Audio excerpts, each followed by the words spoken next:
Esther McVey. Thank you, Madam Deputy Speaker. I too want to congratulate the Honourable Member for Innismore for securing this important debate today.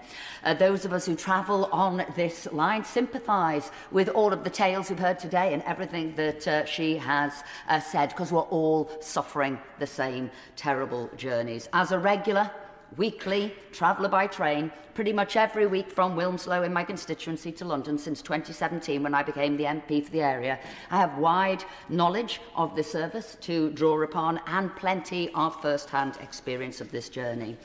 Now, as we've heard today, the West Coast Main Line is one of the major routes in Great Britain, stretching 399 miles from London to Glasgow and Edinburgh via the West Midlands and the northwest of England. The Department for Transport describes the West Coast Main Line as one of our most important rail corridors. It links four of Britain's biggest conurbations and serves all rail markets: intercity, commuter, regional and freight. There are 11 train operating companies using this line, but I want to keep my comments to the Manchester to London route and Avanti. The train service between Wilmslow and London on that Manchester to London used to be hourly, direct, and took an hour and 50 minutes. Since the pandemic, the rise in industrial action and the start of the Avanti operating the line, the service has gone shockingly downhill, ending now in the substandard service that we have today. In fact, a few weeks ago, B. Rowland, a rail traveller, caused a Twitter storm by posting up a picture of her child she had stuffed in a luggage rack. I sympathised, for I had done exactly the same thing, only it wasn't a child I stuffed in the luggage rack. It was me for the full 2-hour journey.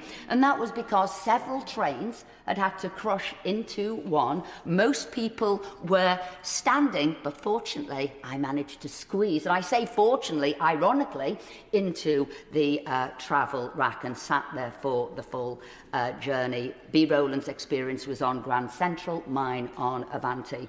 But the travelling public are being taken as fools. We no longer have a rail service, it is a rail sufferance. An unreliable system that has gone backwards to such an extent, it's probably as bad as British Rail used to be when it was the butt of every comedian's joke. Trains might or might not arrive. There are delays, staff shortages, staff late for work, or just random cancellations. I've been a rail traveller or a rail travel lover ever since I travelled everywhere on trains with my granddad, who started work on the railways at Lime Street Station in Liverpool, aged 12, as a bag carrier, and stayed there until he retired. I am a railway lover, and I have been brought up on them, so to see the rail industry in such a mess makes me want to weep. It's been made worse, without doubt, by the industrial action and the excessive strike actions. It's as if the unions want to push these private train operating companies over the edge to make them fail. The RMT's latest act of sabotage, 48-hour strikes between December the 13th and January the 7th, wiping 1.2 billion off the UK's economy over Christmas, is hurting travellers, businesses and local communities. I am not excusing the management of these railway companies, certainly not. But between them and the unions, they will force people to travel by other means, anything other than the trains. And those who will suffer the most will be those who work on the railways. Now, since August 2022, Avanti has cut the number of trains between London, Euston and Manchester Piccadilly from one every 20 minutes to one an hour, until further notice, stating it had acted in the wake of industrial action to ensure a reliable service is delivered to so customers can travel with great certainty.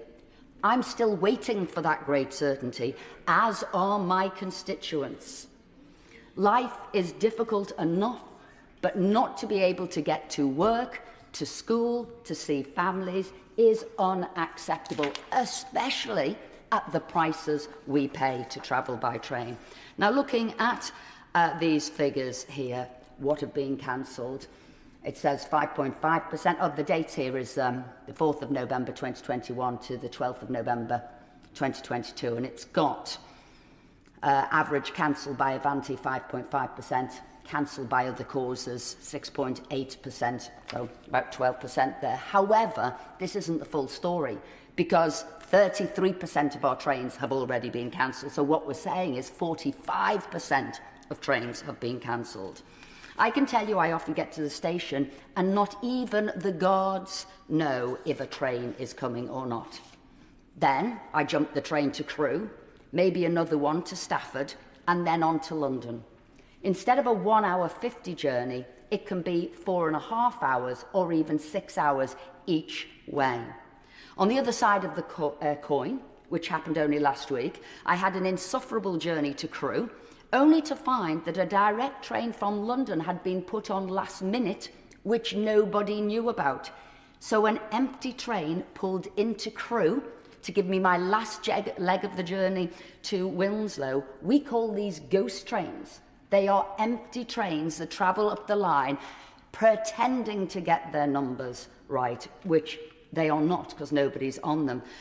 So sadly for Avanti customers, Avanti West Coast had the least number of trains on time, just 38.8%, making it the least punctual operator in the country. And the part that runs through my patch, Avanti say that 10% of their trains from the 16th of October 2022 to the 12th of November 2022, 87% of them were 15 minutes or more late. That's 87% of them. That is a huge amount that are unreliable. So I guess there's a couple of messages to go to the Minister. Avanti does have to get its house in order or lose its contract for somebody who can run a better rail service. We need to get our rail system back up and running.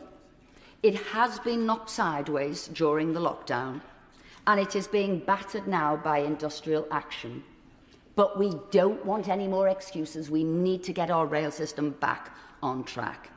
So here's an idea to make our railway system reliable, regular, and well maintained. Let's stop wasting those billions of pounds that's going into HS2 and get a proper train system working right across the country, locally and nationally, for all of the citizens of this country.